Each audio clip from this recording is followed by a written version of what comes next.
Film की शुरुआत John मैकलन से होती है, जो न्यूयॉर्क शहर का एक पुलिस ऑफिसर है।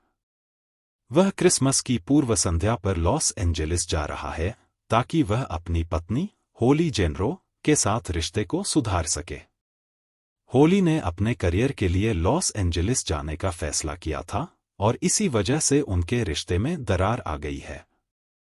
जॉन नर्वस है और उसकी उड़ान से डरने की आदत उसकी असुरक्षा को दर्शाती है। जॉन नाकाटोमी प्लाजा पहुंचता है, जो एक ऊंची इमारत है और कॉरपोरेट शक्ति का प्रतीक है। वहां क्रिसमस पार्टी चल रही है, लेकिन जॉन खुद को अलग-थलग महसूस करता है। वह एक साधारण पुलिस वाला है, जो सूट और शैंपेन की दुनिया में बिल्कुल फिट नहीं बैठता। होली, जो अब अपने मैडन नेम का इस्तेमाल करती है, इस माहौल में पूरी तरह से घुल-मिल गई है, जो जॉन की असुरक्षा को और बढ़ा देता है। जैसे ही पार्टी खत्म होने लगती है, जॉन खुद को तरोताजा करने के लिए बाथरूम में जाता है।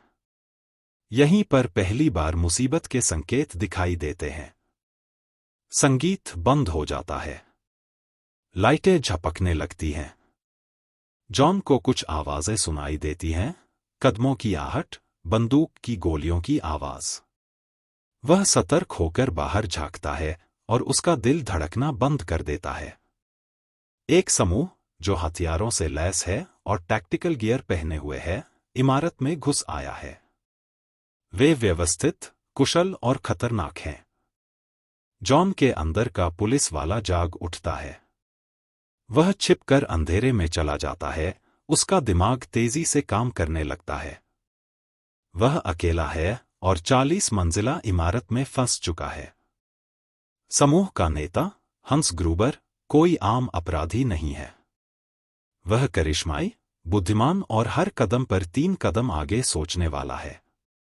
ग्रूबर पार्टी में मौजूद लोगों को बंधक बना लेता है, लेकिन उसे जॉन के बारे में अभी पता नहीं है। जॉन इमारत के वेंट्स, सीढ़ियों और खाली ऑफिसों में छिपकर चलने लगता है। हर कदम पर खतरा मंडरा रहा है। वह एक मरे हुए आतंकवादी से वॉकी टॉकी लेकर लैप्ट से संपर्क करता है, लेकिन पुलिस उसकी बात पर यकीन नहीं करती। तनाव बढ़ता जाता है और जॉन को एहसास होता है कि वह अकेला है। ग्रूबर की योजना सामने आने लगती है। वह कोई आतंकवादी नहीं है, जैसा कि वह दिखावा कर रहा है। वह एक चोर है और उसका निशाना इमारत के वॉल्ट में रखे $640 मिलियन के बियरर बॉन्ड्स हैं। बंधक सिर्फ उसके खेल के मोहरे हैं। लेकिन जॉन, ग्रूबर की सोची समझी योजना में एक बाधा बन जाता है।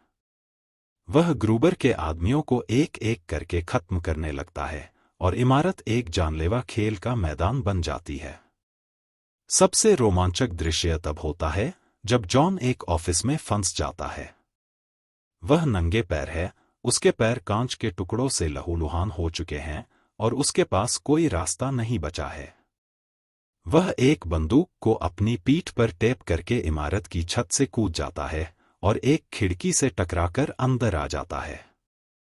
कांच के टूटने की आवाज और उसकी हिम्मत दर्शकों को स्तब्ध कर देती है। बाहर, अधिकारी इमारत को घेर लेते हैं, लेकिन वे इस स्थिति से निपटने में असमर्थ हैं। लैप्ट की प्रतिक्रिया बेहद खराब होती है और FBI के आने से स्थिति और बिगड़ जाती है। उनकी भारी भरकम रणनीति ग्रूबर के हाथ में खेल जाती है और इमारत में धमाके होने लगते हैं। जॉन बेबस होकर देखता है कि स्थिति उसके हाथ से निकलती जा रही है। रात बीतने के साथ साथ स्थिति और गंभीर होती जाती है। जॉन घायल हो चुका है, थक चुका है और उसकी हिम्मत टूटने लगी है। उसकी पत्नी बंधकों में से एक है और ग्रूबर उसे जॉन के खिलाफ इस्तेमाल करने का पूरा इंतजाम करता है। फिल्म के सबसे डरावने दृश्यों में से एक में ग्रूबर होली का सामना करता है और उसकी असली पहचान का खुलासा करता है। मनोवैज्ञानिक युद्ध बेहद क्रूर होता है और जॉन की हिम्मत की परीक्षा ली जाती है। तनाव चरम पर पहुंच जाता है जब जॉन और ग्रूबर आमने सामने होते हैं। ग्रूबर, जो हमेशा से एक मास्टर मैनिपुलेटर रहा है, खुद को एक बंधक के रूप में पेश करके जॉन का विश्वास जीतने की कोशिश करता है।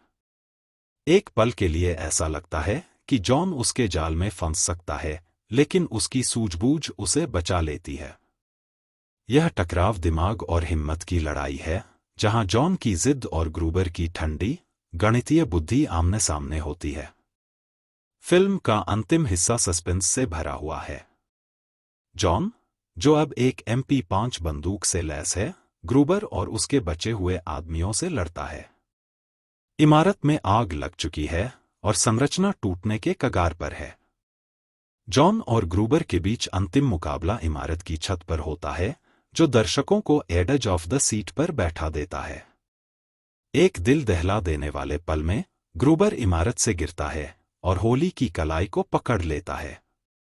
जॉन उसे बचाने में कामयाब होता है, लेकिन इसके लिए उसे एक आखिरी, बेताब संघर्ष करना पड़ता है।